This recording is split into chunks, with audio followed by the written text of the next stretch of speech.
तो hello everyone, कैसे हो आप सभी लोग। दोस्तों, स्वागत है आप लोगों का आज के हमारे सेशन के अंदर। और आज हम करने वाले हैं शुड विज़ार्ड एट मॉमी के लॉन्ग आंसर राइटिंग की प्रैक्टिस।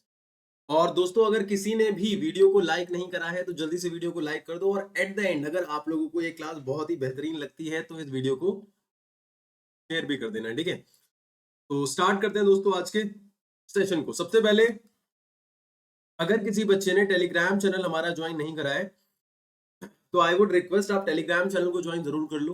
और मेरी जो ये टाइमिंग्स मैंने लिख रखी हैं, इन टाइमिंग्स को नोट कर लो, क्योंकि इन्हीं टाइमिंग्स पे आप लोगों की क्लासेस होने वाली हैं। 12th की ढेर सारी क्लासेस मैं ऑर्गेनाइज कर रहा हूँ। क्यों? क्योंकि तुम्हारे बोर्ड एग्जाम्स हैं और बोर्ड एग्जाम में झंडा नहीं झंडे गाड़ने हैं, इसीलिए ये क्लासेस हैं। तो देखो, ट्यूसडे, थर्सडे और सैटरडे को मॉर्निंग में मेरी क्लास होती है 9:15 पे Unacademy class 11th and 12th channel पे, यूट्यूब पे।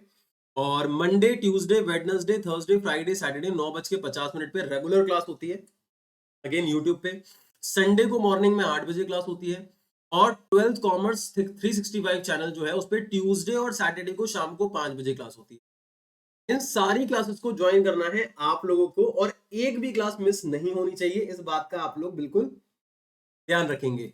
रही बात मेरी स्पेशल क्लासेस की, तो मैं जल्दी से इसका टाइम टेबल जो है वो आप लोगों को बता दूंगा, और फिर मेरी आप स्पेशल क्लासेस भी ज्वाइन कर सकते हैं। लेकिन इतना तय है कि जो स्पेशल क्लासेस है, फ्री क्लासेस है अकेडमी लर्निंग ऐप पे, वो मार्च में बहुत सारी होंगी, तो उनको भी ज्वाइन करना बनता है। समझ आ गई बात। अगली चीज है बच्चों, मेरा जो अनअकैडमी का प्रोफाइल है उसको फॉलो कर लो, क्योंकि अनअकैडमी पे आप लोगों को क्लासेस की सारी अपडेट्स मिलती रहेंगी अगर आप मेरे प्रोफाइल को फॉलो कर लोगे। उसका लिंक नीचे डिस्क्रिप्शन बॉक्स में मिल जाएगा। और अगर किसी बच्चे ने अभी तक सब्सक्रिप्शन नहीं लिया है तो आई वुड रिक्वेस्ट ले लो बच्चों। आइकॉनिक सब्सक्रिप्शन में आप लोगों को मिलेगा 1-to-1 मेंटोरशिप। 1-to-1 मेंटोरशिप का मतलब है कि आपको इंडिविजुअली गाइडेंस मिलने वाली है। टेस्ट एनालिसिस करेगा आपका मेंटोर, जो आपको अलॉट किया जाएगा। Experts guideline, study booster workshops for scoring good marks in your exam, study material, study planner, और भी बहुत सारी चीजें आप लोगों को मिलेंगी। अगर आप प्लस का सब्सक्रिप्शन लेते हैं तो live classes, weekly test, unlimited access, structured courses और भी दूसरी चीजें मिलेंगी। तो मेक श्योर अगर किसी बच्चे ने अभी तक सब्सक्रिप्शन नहीं लिया है तो ले लो। अगर आप अभी लेते हो तो बोर्ड एग्जाम के लिए एक ऑफर चल रहा है। ये है कि 3 मंथ्स का सब्सक्रिप्शन लेने पे आप लोगों को 1 मंथ का सब्सक्रिप्शन मिलेगा बिल्कुल फ्री। और SUTH10, ये जो कोड है, पेंटाबुलस, स्पेशल, सुपर स्पेशल और सुपर से भी ऊपर कोड, इसको जरूर लगाना है। अगर आप सब्सक्रिप्शन लेंगे तो 7500 में 750 का आपको यहाँ ऑफ मिलेगा। और यहाँ पे 12,000 का 3 मंथ का आइकॉनिक सब्सक्रिप्शन, यहाँ आपको 1200 का ऑफ मिलेगा with the help of this code. समझ में आ गई बात। तो बच्चों, आगे करते हैं बात आज के सेशन की। और जैसा कि आप लोगों को बताया, आज का सेशन शुड विज़ार्ड मॉमी के लॉन्ग आंसर राइटिंग के लिए है। तो मैं कुछ इंपॉर्टेंट क्वेश्चंस आप लोगों को बताऊंगा और उनके आंसर कैसे लिखने हैं वो मैं आप लोगों को समझाऊंगा। तो एक बार जल्दी से देखते हैं आंसर कैसे लिखने हैं। अपनी नोटबुक जो आपने बना रखी है, उस नोटबुक के अंदर चैप्टर का नाम लिख लीजिए। जो बच्चे मेरी कोई भी क्लास अटेंड करते हैं, देखो it totally depends on you कि भाई आप कौन सी क्लास अटेंड कर सकते हो। मेरे 3 तरीके के अलग अलग बैचेस चल रहे हैं ना। एक मेरा बैच चल रहा है सुबह मॉर्निंग में 9:15 पे, जो ट्यूसडे, थर्सडे, सैटरडे चल रहा है। एक बैच चल रहा है जो रेगुलर चल रहा है रात को 9:50 पे। इसमें कभी कभी ऐसा हो सकता है कि कुछ क्लासेस स्पेशल की हो जाए, कुछ यूट्यूब की हो जाए, ठीक है। और इसके बाद तीसरा जो है वो 2 क्लासेस होती है मेरी, जो कि ट्यूसडे और सैटरडे को होती हैं, जो कॉमर्स 365 पे होती हैं। तो या तो आप सारे कर रहे हो या फिर कोई एक कर रहे हो, लेकिन जो भी कर रहे हो उसको लगातार जरूर करना है। इस चीज को ध्यान रखो, कंटिन्यूअसली करना। ऐसा मत करना कि यार कोई क्लास कर ली कोई नहीं कर ली, तो ऐसे जो इफेक्टिव रिजल्ट है वो आप लोगों को नहीं मिलेगा। तो सबसे पहले हम बात करते हैं आज के चैप्टर की। तो आज का चैप्टर कौन सा है बच्चों? आज का चैप्टर है हमारा शुड विज़ार्ड हिट मॉमी। कौन सा चैप्टर है भाई? Should wizard hit mommy. Should wizard hit mommy, ठीक है भाई। राइटर का नाम है जॉन अपडाइक। देखो, लिटरेचर में आंसर राइटिंग को लेके 2 तरीके की क्लासेस चलती हैं। शाम को जो क्लास होती है वो मेनली रैक्टिफिकेशन क्लास होती है लिटरेचर के लिए, ठीक है। हालांकि आजकल अभी मेंटी क्विज चल रही है, लेकिन मेन जो क्लास होती है वो आपकी होती है आंसर राइटिंग प्रैक्टिस के लिए लिटरेचर की। मॉर्निंग में जो क्लास चल रही है 9:15 पे, वो हाल फिलहाल में राइटिंग सेक्शन की प्रैक्टिस के लिए चल रही है, जहां पे आप अपने आंसर लिख के मुझे भेजते हो टेलीग्राम पे, and then I rectify your answers, ठीक है। और इसके अलावा ये वाली जो क्लास है, इसमें मैं लॉन्ग आंसर राइटिंग में प्रैक्टिस की जगह खुद दिखा रहा हूँ कि किस तरीके से आंसर लिखना है, कैसे वैल्यू पॉइंट्स को मैच करना है, ये सारी की सारी बातें मैं खुद बता रहा हूँ, ठीक है। तो जो भी आपको लगता है कि यार ये वाली क्लास मेरे लिए सही है, तो आप उसके हिसाब से अपनी क्लासेस को ज्वाइन कर सकते हो, ठीक है। तो क्वेश्चन नंबर 1 देखते हैं बच्चों। क्वेश्चन नंबर 1 क्या कह रहा है, let's talk about question number 1, that is how was Jack caught in an ugly middle position। देखो, पहला जो सजेशन मैं आपको देना चाहूंगा वो ये है कि जब भी आप किसी क्वेश्चन के आंसर को लिखोगे बच्चों, ध्यान रखना, जब भी आप किसी क्वेश्चन के आंसर को लिख रहे होगे तो वहां पे आपके माइंड में कंटेंट होना चाहिए कि यार अगर मैं इसका आंसर लिख रहा हूं तो इसका बेसिक कंटेंट क्या होगा, ठीक है। जब तक आपको कंटेंट नहीं पता होगा, मेन सब्जेक्टिव कंटेंट, तब तक आप आंसर को फ्रेम कैसे करोगे, आप ये खुद सोचो, ठीक है। तो सबसे पहले कंटेंट पता होना चाहिए। जैसे कि मैंने क्वेश्चन बोला how was Jack caught in ugly middle position, तो माइंड में आंसर होना चाहिए। तो अगली मिडिल पोजीशन क्या थी, को याद होगा कि जब जैक ने अपनी बेटी जो को स्टोरी सुनाई, तो एट द एंड वो दिखता है कि जो सोती नहीं है, और even she was not satisfied with the ending of the story, और स्टोरी की एंडिंग जानबूझ के जैक ने चेंज की थी उसको एक सबक सिखाने के लिए, because she used to interrupt within the story when he was narrating, तो वो इंटरप्ट करती थी। और साथ के साथ वो लास्ट में जो एंडिंग वाला पार्ट था उस पर फोकस भी नहीं कर रही थी, जो वो इंपॉर्टेंट पार्ट था उसके लिए जैक के हिसाब से, ठीक है।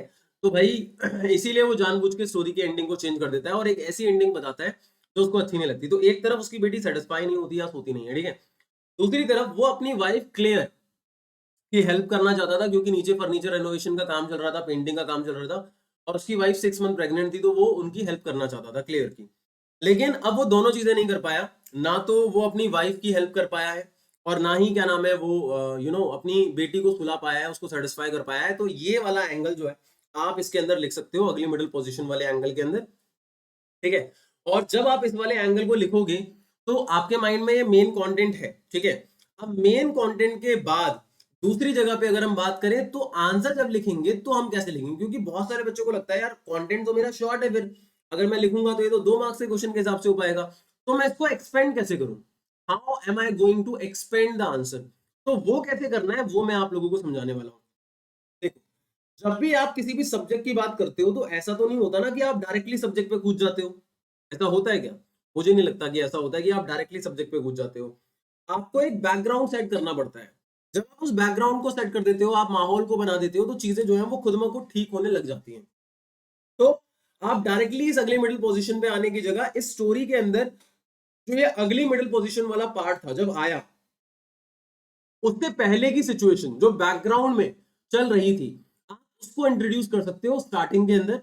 जैसे ही आपने उस बैकग्राउंड को सेट कर दिया, तो बैकग्राउंड को सेट करने के बाद आप अपने मेन कंटेंट पे आ सकते हो, और फिर मेन कंटेंट पे आके जो मेन जस्टिफिकेशन वाला पार्ट है, टेक्स्ट वाला पार्ट है, जो स्टोरी के अंदर आपने पढ़ा था, आप उससे रिलेट करेंगे और एंडिंग में उसको कंक्लूड कर देंगे। कंक्लूड कर देंगे मतलब निष्कर्ष दे देंगे। समझ में आ गई बात? तो मैं आपको बता देता हूं, एक बार लिख लेते हैं हम, जस्ट वेट। पहला पार्ट क्या है, what will be the first part, that is setting a background for the main subject,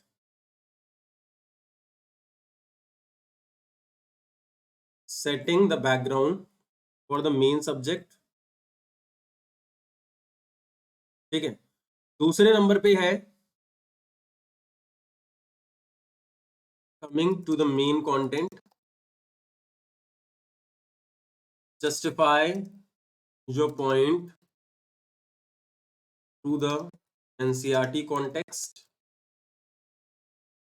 आप NCERT का जो कॉन्टेक्स्ट है, जो आपने चैप्टर में पढ़ा है, उसके अकॉर्डिंग चीजों को जस्टिफाई करोगे and conclude the answer. Last में आप क्या करोगे, अपने आंसर को कंक्लूड कर दोगे। तो ये जो पॉइंट्स हैं, ये पॉइंट्स रिलेट करते हुए आप अपना पूरा का पूरा आंसर लिख सकते हैं। अब मैं आप लोगों को एक आंसर दिखाऊंगा और उस आंसर से आप समझ जाएंगे कि कैसे आपको चीजें करनी है। Just wait for a second, मैं आपको दिखाता हूं, जस्ट वेट। और फिर आप ये रिलेट कर पाएंगे कि अगर आपको इस क्वेश्चन को आंसर करना है तो ये वैल्यू पॉइंट जो है वो किस तरीके से कहीं ना कहीं आएंगे।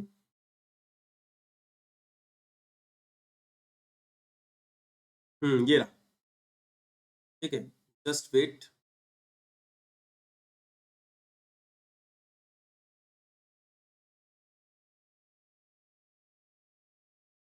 We have got the answer. Okay, तो फाइन। अब देखो, अब यहाँ पे ये जो आंसर यहाँ दे रखा है, इस पे थोड़ा सा गौर करेंगे। Let me reduce the size once. भाई, अब ये वाला जो पार्ट है बच्चों, इसमें देखो, क्या इस आंसर के अंदर आपको लग रहा है 1% भी कि जो मेन सब्जेक्ट है वो डायरेक्टली आया है? मुझे नहीं लगता कि मेन सब्जेक्ट डायरेक्टली आया है। देखो, मेन सब्जेक्ट था कि वो अगली मिडिल पोजीशन क्या है और वो कैसे फंसा। अब देखो, Jack was in habit of telling stories to his child Joanne during the evenings and on Saturday afternoon. The story on that particular day was about Roger Skunk, who is shown to be a meek and obedient child. According to the story, Skunk who smelled dirty was transformed by a wizard who makes a smell like roses. Mother Skunk is Levite, वो बिल्कुल strict होती हैं. She goes to the wizard, slaps him and orders him to restore the smell of the child. Joel did not approve of the ending. It was the first time that she was opposing her father. That is why Jack considered himself caught in an ugly middle position. अब इसमें भी ये पूरा का पूरा answer relate नहीं कर रखा है। जो मैंने आपको पॉइंट सिस्टम बताया उसके अकॉर्डिंग आप इससे बेटर और बहुत ज्यादा अच्छा आंसर लिख सकते हैं। ठीक है, सेटिंग अ बैकग्राउंड, ये वाला पॉइंट आ गया। इन्होंने क्या करा, यहाँ पे बैकग्राउंड वाला पार्ट कुछ ज्यादा ही सेट कर दिया और मेन कंटेंट जो है वो लास्ट में शॉर्ट रख दिया। I think you can relate with my point जो मैं समझाने की कोशिश कर रहा हूँ। आपको क्या करना है, आपने बोला Jack was in the habit of telling stories to his child John during the evenings and on Saturday afternoon. The story on that particular day was about Roger Skunk who used to smell bad, and that is why he goes to a wise old owl. At the end, when Joe was not paying attention to the story anymore because she already knew about the part, so Jack decided to teach her a lesson and ended the story in a different way, because of which Joe was not satisfied and she wanted Jack to change the ending of the story. अब वो जरूरी नहीं है relate करना क्योंकि main point आपका अगली middle position वाला है। और we find that eventually Joe was not sleeping and she was not satisfied with the part which Jack narrated, and that was the position which was an ugly middle part for Jack. तो ये आप relate कर दोगे। और even Jack was not able to help his wife Claire who was painting the furniture और we can say wood work. ठीक है, तो ये इस तरीके से आपका मेन कंटेंट पे आ जाएगा जो एनसीईआरटी कॉन्टेक्स्ट से आपने जस्टिफाई कर दिया और फिर आपने आंसर को कंक्लूड कर दिया। तो आप इससे भी ज्यादा बहुत ही बेटर तरीके से अपने आंसर को लिख सकते हो। आई होप बच्चों आप लोगों को आंसर राइटिंग का जो मेन शेप है, जो तरीका है कि यार किस तरीके से आंसर राइटिंग को करना है, एग्जीक्यूट करना है, वो आप लोगों को कहीं ना कहीं समझ में आ रहा होगा। क्योंकि मेरा ये पर्सनली मानना है कि आंसर राइटिंग को करना इज अ स्किल जो धीरे धीरे इनकलकेट होती है एक इंसान में, ये धीरे धीरे डेवलप होती है। आप ये सोचोगे कि विद इन अ नाइट आपके आंसर राइटिंग जो है वो बहुत अच्छी हो जाएगी, तो ऐसा नहीं होने वाला है। आपको लगातार आंसर राइटिंग की प्रैक्टिस करनी पड़ेगी। आपको लगातार अपने आंसर जो है उनको लिख के मुझे रेक्टिफिकेशन वाली क्लास में भेजना होगा। जब आप उन आंसर्स को भेजोगे then you will get to know कि यार मेरी ये मिस्टेक आ रही है। अब देखो, कई बार क्या होता है, बच्चों की मिस्टेक ग्रामर के अंदर होती है, तो वो एक अलग चीज हो गई, लेकिन यहां बात हो रही है आंसर के शेप की। ग्रामेटिकल एक्यूरेसी तो सबसे पहली प्रायोरिटी है। ठीक है, अब जिसकी ग्रामेटिकल एक्यूरेसी नहीं सही, वो शेप पे ध्यान दे रहा है, यार इसका फायदा क्या है? आप खुद सोचो। शेप पे तो वो ध्यान देगा ना जो ग्रामेटिकल एक्यूरेसी में बेटर है। पहले आप जो लिखना चाहते हो वो लिखो, ग्रामेटिकल एक्यूरेसी को अचीव करो, है ना। फिर बाद में आपको शेप पे ध्यान देना है कि भाई कैसे मैं स्टार्ट करूं, कैसे मैं एंड करूं क्या ना करूं, है ना। और फिर उसके रेक्टिफिकेशन पे भी ध्यान देना है, चाहे ग्रामेटिकली हो चाहे शेप वाइज हो। वो दोनों की दोनों बातें मैं स्टूडेंट्स को बताता हूं जब भी आप मेरी आंसर राइटिंग वाली क्लास के अंदर अपना आंसर्स को लिख के भेजते हैं। तो आई होप बच्चों आप लोगों को अभी तक जो मैंने बातें बताई हैं, एक एक चीज जो समझाई है वो समझ में आ गई होगी। मैं एक और क्वेश्चन को आपके सामने रखता हूं और देखते हैं उस क्वेश्चन का जो आंसर है वो किस तरीके से होने वाला है। Just wait for a second.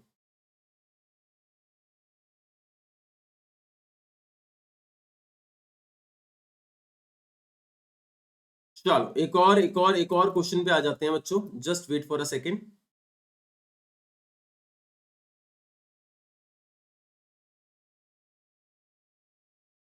Okay, I have got the way. Fine, ठीक है। तो यहां पे देखते हैं एक बार ध्यान से। क्वेश्चन नंबर 2 है, how can you say that Jack was a loving husband but an immature father? मतलब ऐसा क्या रीजन है जिससे आप इस चीज को जस्टिफाई कर पाओगे कि जैक जो है वो एक लविंग हस्बैंड है बट साथ के साथ वो एक इमेच्योर फादर है? आप ये कैसे कह सकते हो? तो बहुत ही इजी है, आप खुद सोचो। अगर हम जैक को रिलेट करते हैं तो यहाँ पे जैक का ऐसा कौन सा पार्ट है जहां पे हमारे को ये लगता है कि यार वो एक लविंग हस्बैंड है? खुद सोचो, दिमाग लगाओ, दिमाग के घोड़ों को दौड़ाओ। लविंग हस्बैंड इसलिए कहीं ना कहीं हम जस्टिफाई कर पाएंगे क्योंकि वो अपनी वाइफ की हेल्प करना चाहता था। एट द एंड वो क्या करना चाहता था? अपनी वाइफ की हेल्प करना चाहता था फर्नीचर को पेंट करने में, रेनोवेशन के वर्क के अंदर। इसीलिए वो स्टोरी को जल्दी से जल्दी खत्म करके नीचे जाना चाहता था वो जोश हो जाए, है ना? लेकिन जो सो नहीं रही थी। अब इमेच्योर फादर इसलिए क्योंकि लास्ट में वो एक छोटे बच्चे की तरह जिद करने लग जाता है और स्टोरी के एंडिंग को वैसा नहीं करता जैसा उसकी बेटी चाहती है। बस उसे ये चाहिए कि भाई मेरा जो प्रिंसिपल है वो पूरा होना चाहिए, जो पेरेंट्स हैं वो सही हैं अपनी जगह पे, जैसे जैक की मदर अपनी जगह पे सही थी जब भी वो कुछ बोलती थी, उसी तरीके से रॉजर स्टर्न की मदर भी ठीक है। मैंने आपको बता रखा है चैप्टर के एक्सप्लेनेशन में ये सारी बातें, है ना? अगर किसी ने चैप्टर ही नहीं कर रखा तो भाई चैप्टर को कर लो, किस बात की देरी है यार। Unacademy class 11th and 12th में मेरी प्लेलिस्ट मिल जाएगी मेरी वीडियो के डिस्क्रिप्शन बॉक्स में। पूरा सिलेबस कंप्लीट कर लो, मैंने writing section, reading section, literature section सब कुछ करा दिया है और बहुत बेहतरीन तरीके से करा दिया है। और अगर टेक्स्ट 9 बाय लाइन करना है सब कुछ तो प्लस सब्सक्रिप्शन ले लो। प्लस सब्सक्रिप्शन बहुत ज्यादा महंगा नहीं है, 3 महीने का बहुत सस्ता है और उसमें भी सारी सब्जेक्ट्स कवर अप कर सकते हो। तो मुझे ऐसा लगता है कि आप जरूर लो and use my code that is SUTH10, कोई स्पेस नहीं है बीच में, ये ध्यान रखना, ठीक है? अब ये वाला क्वेश्चन जब आंसर करोगे तो आपके माइंड में कंटेंट आ गया। अब कंटेंट के साथ साथ आपको बैकग्राउंड सेट करना होगा, ठीक है? आप डायरेक्टली मेन पॉइंट पे नहीं आओगे, आप बैकग्राउंड को सेट करोगे जैसे मैंने पिछले वाले में बताया था, ये जो इस वाले में बताया था। Say setting the background for the main subject, coming to the main subject, justify your point through the NCERT context और फिर कंक्लूड द आंसर। समझ में आ गई बच्चों बात? Is it clear to all of you? जल्दी से बता दो एक बार, जल्दी जल्दी बता दीजिए। Great, okay. अब मैं चाहता हूं कि आप लोग जो ये सेकंड वाला क्वेश्चन है बच्चों, इसको आंसर करेंगे और एक बार मुझे टेलीग्राम पे भेजेंगे, मैं देख लूंगा आपका आंसर क्या होगा। और अगर बाय चांस मैं किसी भी बच्चे का आंसर टेलीग्राम पे नहीं देख पाता हूं, मेरी बात ध्यान सुनना, अगर मैं किसी बच्चे का आंसर टेलीग्राम पे नहीं देख पाता हूं तो टेंशन वाली कोई बात नहीं है, टेंशन बिल्कुल भी मत लेना। आप जब भी मैं रेक्टिफिकेशन सेशन रखता हूँ ना लिटरेचर का या किसी का, तो आप चैट पे बोल दिया करो कि सर मैंने ये आंसर पहले लिखा था, आप उसको चेक कर दो। मैंने जो दे रखा है क्वेश्चन उस टाइम पे उसकी जगह अब वो वाला आंसर भेज के भी मेरे से चेक करवा सकते हो। जो भी आंसर आपने लिखे हैं वो सारे के सारे आप लोगों को चेक कराने हैं, इस बात को आप लोगों को ध्यान रखना है। तो बच्चों आई होप आप लोगों को सारे पॉइंट्स क्लियर हो गए होंगे। लास्ट में इंपॉर्टेंट बातें हैं और वो ये कि भाई अगर कोई बच्चा अनअकैडमी का सब्सक्रिप्शन परचेज नहीं कर सकता तो वो अनअकैडमी कॉम्बैट स्कॉलरशिप टेस्ट में पार्टिसिपेट कर सकता है, जो कि 11 12 दोनों बच्चों के लिए होता है। फ्री रजिस्ट्रेशन है, हिंदी इंग्लिश दोनों में है, 60 मिनट 30 क्वेश्चन आंसर करने हैं और आपको क्वेश्चन के सॉल्यूशंस भी बाद में मिलते हैं। कोड यूज करो, पहली बार अगर आप एनरोल करोगे SUTH10, रैंक 1 से 3 आने पे 1 ईयर का प्लस सब्सक्रिप्शन मिलेगा फ्री। 4 से 10 पे 75% स्कॉलरशिप, 11 से 50 पे 50% और 51 से 50 पे 25% स्कॉलरशिप। जितनी जल्दी हो सकता है ज्वाइन कर लो। और रैंक 1 2 3 को मेडल्स मिलेंगे, स्कॉलरशिप अलग से मिलेगी और टॉप 25 को सर्टिफिकेट्स भी मिलेंगे एंड यूज दिस कोड बच्चों। समझ में आ गई बात? क्लियर? बग्स बाउंटी में पार्टिसिपेट करो। अगर कोई भी इनएप्रोप्रिएट कंटेंट अकेडमी की किसी भी स्लाइड पे दिखाई देता है आप उसे रिपोर्ट कर सकते हो, इवन मेरी स्लाइड पे दिखाई देता है उसे रिपोर्ट कर सकते हो, लेकिन तभी करना जब होगा, मजे मजे में मत करना प्राइस के चक्कर में, ठीक है? ओके, तो भाई ये नंबर है, इस नंबर पे आप कॉल करके अपनी प्रिपरेशन जर्नी को लेके कोई डाउट है तो पूछ सकते हैं, किसी भी कोर्स को लेके, सब्सक्रिप्शन के बारे में पूछ सकते हैं कैसे क्या होगा, है ना, लेटेस्ट ऑफर के बारे में पूछ सकते हैं। तो ये ध्यान रखिए। ओपन हाउस सेशन मेरे अगले मंथ से मोस्ट प्रोबेबली स्टार्ट हो जाएंगे फिर से, तो वहां पे आप लोगों को हम देंगे ढेर सारा ज्ञान। 3 मंथ्स के साथ मिलेगा आपको 1 मंथ का सब्सक्रिप्शन फ्री, इसका आप लोगों को ध्यान रखना है मेरे प्यारे प्यारे स्टूडेंट्स, ठीक है? और अनअकैडमी का जो प्रोडिजी टेस्ट है बच्चों, इसमें एनरोल कर लो अगर किसी ने नहीं करा, कल टेस्ट होने वाला है, तो डिस्क्रिप्शन बॉक्स में लिंक अवेलेबल है, जितनी जल्दी हो सकता है एनरोल कर लो। भारी भरकम प्राइजेस तुम लोगों का इंतजार कर रहे हैं, ठीक है? And use my code SUTH10 for enrolling yourself, ठीक है? और भाई 11 क्लास के भी कुछ नए बैचेस स्टार्ट हुए थे February 2 से, जहां पे है Monika Vidhi ma'am, Shipra ma'am, Manoj sir, Nikita ma'am और अदर एजुकेटर्स, जो आप लोगों को करा देंगे बहुत ही परफेक्ट तरीके से आपकी तैयारी। अनुराग त्यागी सर, तमसा मैम, राहुल दीदी सर, सविता मैम, तो ये सारे लोग बेस्ट एजुकेटर हैं, ठीक है, एजुकेशन लाइन के अंदर, ठीक है? तो भाई मैं हूँ शाइन बैच में 12th क्लास के लिए, ब्रह्मास्त्र बैच में कॉमर्स में, ठीक है, इंग्लिश के लिए, गौरव जैन सर के साथ, सारे एजुकेटर्स के साथ मैं मिलके बनाऊंगा आप लोगों की जर्नी को बहुत ज्यादा सुखद। यूज करिए मेरा कोड दैट इज SUDH10। बच्चों कोर्स लेने से सिर्फ एक सब्जेक्ट की नहीं बल्कि सारे सब्जेक्ट की प्रिपरेशन कराएगा अनअकैडमी आप लोगों को। तो मिलते हैं बच्चों अपने अगले सेशन में। और एक और इंपॉर्टेंट चीज जो जनहित में जारी है, ठीक है, वो है कि क्या नाम है, रियल टाइम इंटरेक्शन के लिए, क्वेश्चन टैब पे क्वेश्चन पूछने के लिए, लाइव पॉल ऑप्शंस के लिए, लीडर बोर्ड के लिए आप लोग करें अनअकैडमी की स्पेशल क्लासेस को ज्वाइन, जो कि फ्री क्लासेस होती हैं, ठीक है। आप लोगों को यूज करना है मेरा कोड SUDH10। जैसे ही आप एप्लीकेशन को इंस्टॉल करेंगे और फ्री क्लासेस में एनरोल करने के लिए भी सेम कोड यूज करना है। Thank you so much. Channel को सब्सक्राइब कर दो, बेल आइकन को हिट कर दो, वीडियो को लाइक शेयर कर लो, नोट्स को डाउनलोड कर लो नीचे डिस्क्रिप्शन बॉक्स से। मिलते हैं अपने अगले सेशन में, तब तक के लिए bye bye, take care, thank you so much for being here, lots of love and support. Use my code SUDH10 और बच्चों लेट्स क्रैक इट।